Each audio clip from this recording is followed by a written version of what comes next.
Hello. Welcome, welcome. Happy Friday. Oh my goodness.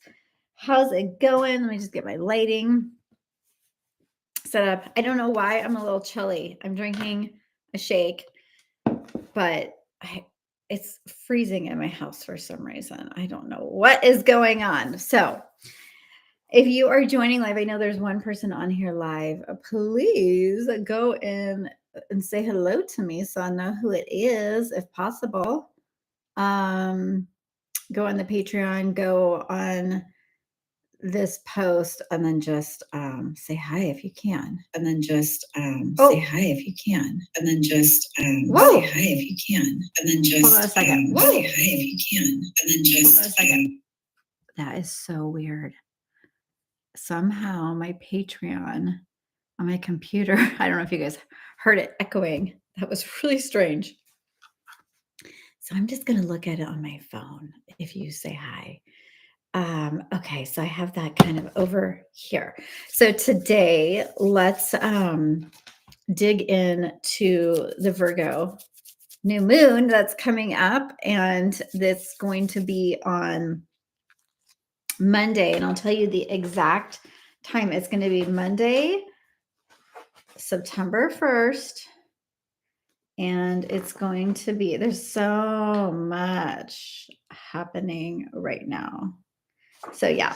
Okay. So, I'm sorry, it's the second. So, it'll be at, let's see, 6:55 Pacific time. So, this is going to be a really, really amazing new moon to set intentions to, because we are about to go into eclipse season. And to be honest with you, there's so many things happening astrologically September, October, November. And this is kind of the kickoff. And so even on September 1st, which is Sunday, we have Pluto going back into Capricorn. So it's been in Aquarius. It's going to go back into Capricorn for one final hoo-ha run. And it's going to basically show us wherever we have, whatever house Capricorn is in your chart. And it's going to go back to that house, and it's going to make sure that you really have gotten rid of all the structures that aren't working for you, that aren't aligned. Capricorn's the father energy. It's the mountain goat. It really is the patriarchy. It's old systems, old ways. It's very, ancestral in that way. Like Capricorn and Cancer are the father and the mother, and Cancer is very much karma and ancestral energy too, but it's in a different way. It's more like the feminine. It's like the householder energy. This is like the structures, the government, the healthcare, everything. So don't be surprised if we don't see some interesting happenings going into September, October, and November, due to the fact that Pluto's going back. It's reviewing and it's saying, is there any more transformation that needs to take place? Have we done what we need to do? Is there anything else that hasn't been taken care of? And so you can bet that there's going to be a little bit of stuff happening in the collective front. For sure, there'll be stuff happening in the collective that is going to be probably eye-opening and interesting. Okay. So, but today we're here to talk about Virgo. So Virgo, going back to what I was saying, Virgo new moon on the 2nd, on Monday. And I'm really excited because Virgo is such a beautiful sign. It's an earth sign. It's ruled by the planet Mercury, which is a planet of communication and details. And Virgo is typically represented as the earth goddess. It's very much about the physical body. It's very much about the essence of health and all the routines and things you do on a day-to-day basis that allow you to be at your best and highest so you could be of service in this world. Okay, so I'm going to go through and tell you some things to look out for, to work with this Virgo new moon. But first, I just want to tell you some, like, when what I think of when I really tune into Virgo energy. And I was listening to a podcast earlier. I always listen to like multiple different astrology reports. That's how nerdy I am, you guys. I listen to all these astrology reports because I'm so fascinated. And I've learned so much over the years just with astrology and the archetypal energy. And one of the things that you could think about with Virgo is that real deep feminine embodiment, because the body, when it comes to Virgo, is the truth teller. It is the fortune teller, if you will. It will tell you when you're heading in the wrong direction. It will tell you when you're backing yourself up into a corner that you should, like that you need to make a different move, because your body will scream at you. This is a sign of divine embodiment and what it takes for you to be connected to that resourcefulness of the physical body, the wisdom of the body. There's so much wisdom in our bodies that are stored, housed there. And oftentimes I think, people get in the energy of thinking, oh, this is just a body that's going to get me from here to there. And that's all there is to it. And whatever. No, there's so much more. When you learn how to access the wisdom of your body, you start to really be able to pick up intuition everywhere you go. You have so many neurotransmitters all throughout your body that are constantly picking up data. They're antennas, picking up, and you're not going to be connected to it if you're not in your body. So part of this divine feminine energy with the earth goddess of Virgo is the wild feminine. And so many, I don't know. I feel like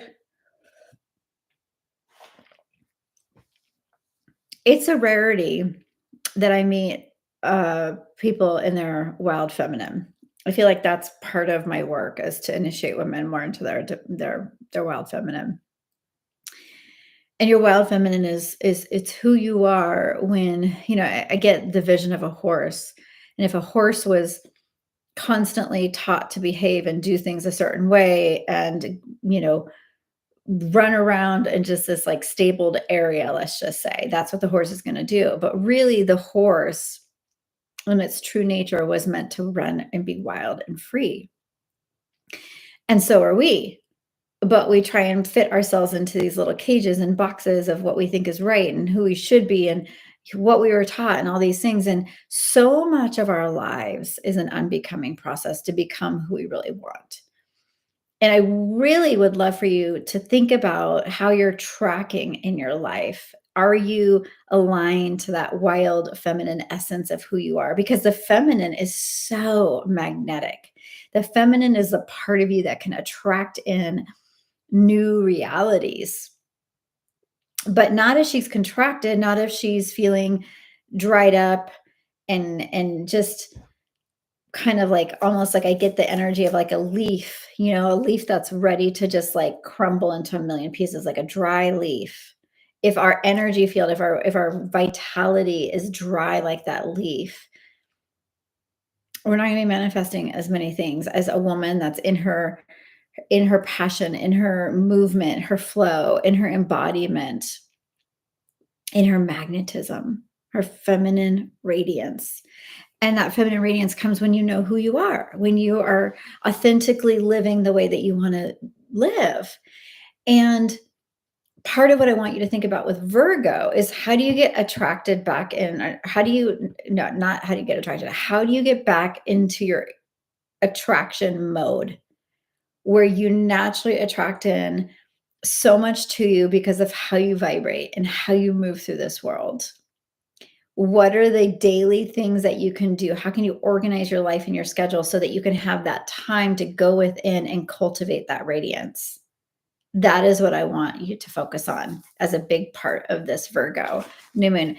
And I feel called to pull some cards. I want to pull 3 cards for this Virgo new moon, just to kind of give you a little bit more channeled information. And then we'll go into like the hard, cold facts of what Virgo is going to be. So let me just.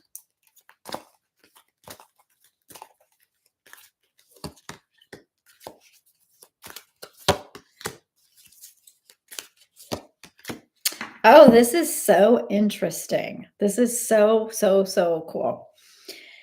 I'll show you the cards. And so this is a one card. This is the card that starts it off. It's called Prosperity Begins. And you can see it's very much connected to the earth. I mean, it's hands on top of the earth, planting a seed, watching a tree grow. Then you get the crown chakra, which is the energy of the divine. And then you have material harvest, which is a 9 card. So what I'm hearing here is that if you make real changes during this Virgo new moon, your life will be very different in 6 months. That is a promise. Because when you have a 1 card and a 9 card sandwiched in between the divine, right? The divine is the magic of this. This tells me you're planting the seeds. You're going to plant the seeds. You're in a cycle of growth. So get really, really clear when I explain to you the Virgo energy. And it's going to be helpful for you to know where Virgo falls in your chart. You know, if you're really wanting to like get deeper into this, that is going to show you. So I'll tell you all the traits of Virgo, but when you recognize what area of your chart is, and it's kind of like it all comes together for your manifestation. So prosperity begins is a card basically saying like you're welcoming in new deals, new opportunities, new ways of being. And so you're going to be setting up like, what is it that I want to see come to fruition this next 6 months, going all the way into like February timeframe when it's going to be Pisces season, because Pisces and Virgo are on the axis. But this is very clear to me. You will not get to the material harvest. You will not see things actualized unless you employ the divine.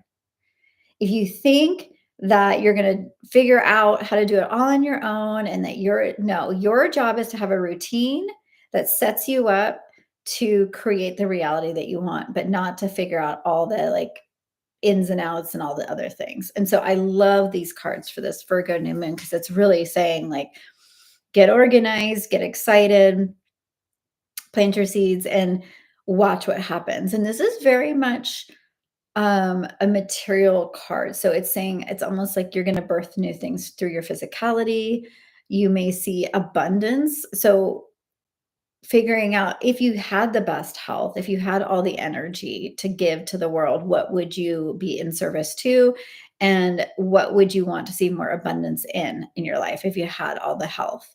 Because to me, I really have been on a journey with that this year where it's when I didn't feel good, when my arm was hurting, my back, and I was basically not sleeping, I really questioned, like, oh my God, what is my life going to be like if I cannot get out of this? Like, what if this is how things are going to be? And I had to surrender so many times to the divine. And it made me realize that, wow, my health and my ability to have the energy to do the things I need to do is of utmost importance. So when you have that health, when you have the energy, what do you want to channel it into? What is your next level of abundance you'd like to receive? Because when right after this new moon, we start the eclipse season. And eclipses are not a time to manifest because they're very shaky, rocky. It's like you're going into a portal and then you come out on the other side.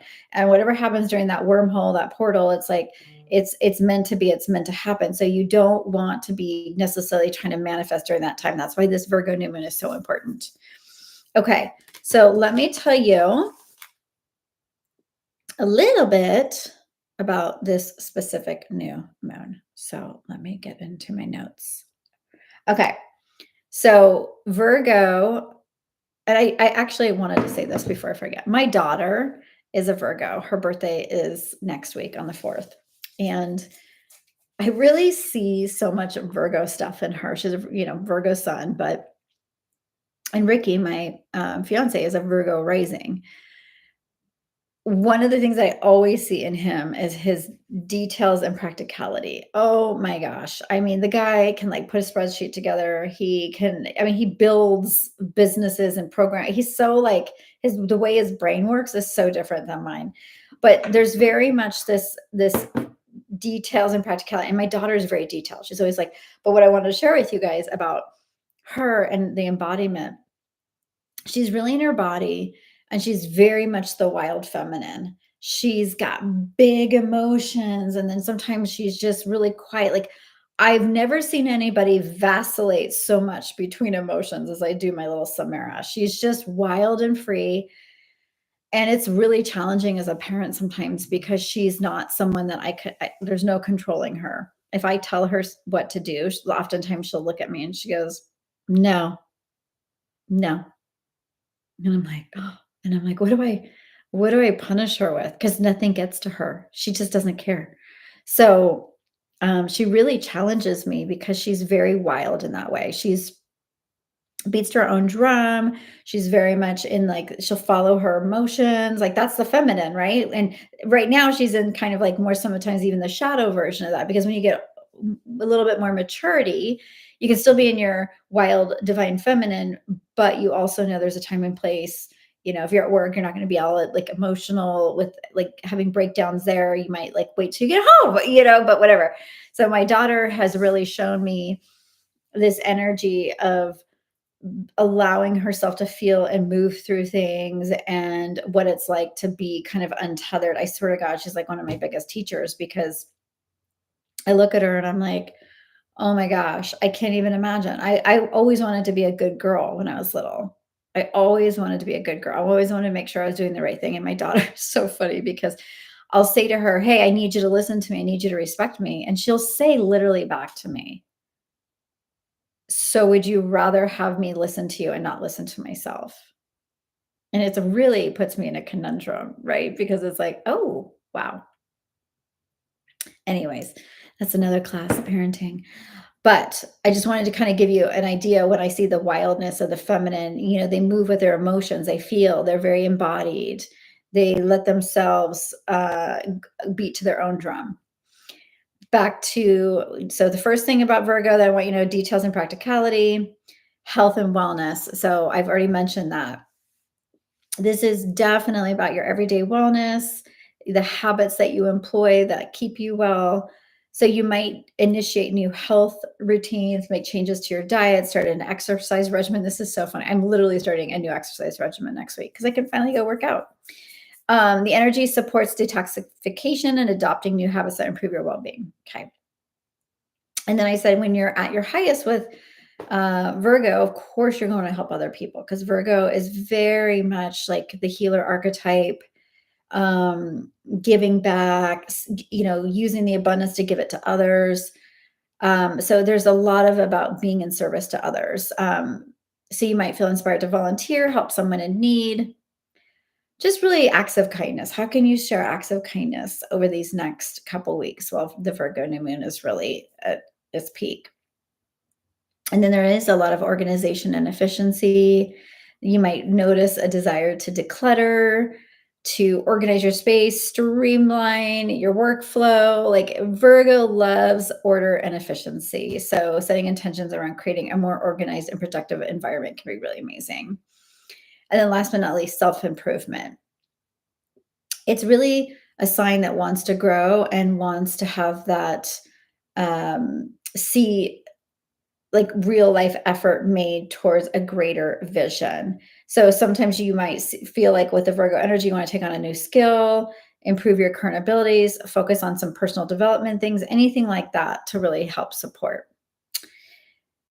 There are many, many different aspects with this Virgo new moon. There are many different things happening, but as you know, I really love to focus on just the archetypal energy, like how you can work with this energy of organizing, cleaning up your life, and really being more in your divine feminine, really receiving the downloads and the directives that are coming through for you.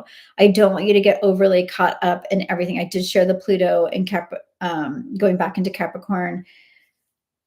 But truth be told, there's a lot happening. And I think the best thing is to realize that there's a little bit of transformation coming down the pipeline. That for some people, this really is the end of something and the beginning of something really new. And I say that, and it feels almost like there's like a dun dun dun, but I mean, if you look at what we're going into through November, it's our election season. I mean, it is like uncanny that Pluto's going to be in Capricorn. And these eclipses that we're going to be going in haven't happened for, I think it's 16 years. So if you look back in your life 16 years ago, what was going on in your life? And it's really, I think that's what it was, or maybe it's 18 years ago. I think it maybe is 18 years. Yeah, let me see. It's 18 years. So the eclipses are taking you back to 18 years ago, and it doesn't mean that you're going to have the same thing, but it's going to be the eclipses are in Aries and Libra, and they're really, really, really, really Libra is all about relationships, and Aries is about the individual. And so during a time where we're going through elections, when Pluto's in Capricorn, you can just imagine the individual versus the partnership, like how that's going to be a little bit of a tug of war because Aries is in the North Node. So that's what we're moving towards. The warrior, that energy. And then the South Node is Libra, where it's like any codependent, any part of relationships that aren't healthy, that don't honor the individual within the group is going to be highlighted. So I just share all this because sometimes it's nice to just know that we're going into a cycle of more like an uptick of just a lot of energy and transformation. And I think the best thing you can do for yourself is to go into something like that really open-minded, curious, full of wonder, and trusting, because this is the thing about astrology that I love so much. It's a divine blueprint that was given to you based on the time that you were born and all that kind of stuff, where you were born. And it's just a map of consciousness. And it doesn't mean because something's happening that you're going to ultimately like dun dun dun be affected, gloom, doom, all these things. No. Really what it means is, what is the archetypal energy? How can you best work with it? And how can you just allow yourself to grow through all of these different things that are happening right now in our environment and in our collective. So that's what I wanted to share with you all today. I will be getting the Soulcast and Energy Report out soon for you guys, because I can't believe it's already going to be September 1st this weekend. And we'll be looking at the energy of September. And I'm going to be doing a challenge, I think, in this space, in the Patreon space. And so you guys are just going to be part of it. You get to watch it, do whatever you want with it. But it's going to be, I believe, around the comeback story. I want September, there's a song, I think it's a song or a saying, come September. And I want it to be the comeback story. Like, what is the area of your life that you want to revitalize, that you want it to be like, oh my gosh, my comeback story. So for me, I have my own personal things that I'm working on. You will have yours. Maybe it's your comeback story with your health. It could be your relationship. Maybe your relationship has felt stale and dry, or you want a new relationship. But whatever it is, a comeback story is when you can like future it and look back and go, oh my gosh, that was when this changed, and this is where I'm at now. And it's like you're sharing how you overcame something, and that's what I really want to focus on. Some futuring, some of that, and bringing in some new members for our group here in Patreon. So I think it'll be really fun. So I'll be announcing that more. We'll go back to Q&A next week. I don't think I received any questions this week during our time frame. So I'm going to keep this short and sweet today. Send you guys so much love. I hope that whatever stage you're in, whatever you're doing in your life right now, that you know that you were so supported. I'm working with people right now where there's been a lot of upheaval, a lot of change for people. And it can be scary, but if you can trust the process and know that it's part of what's supposed to be happening, then it's so much easier to navigate. And I should say this because I've announced it online, but I have not really sent out an email. I'm wrapping up as of September 1st. I do have specials on my readings right now. A reading for $350.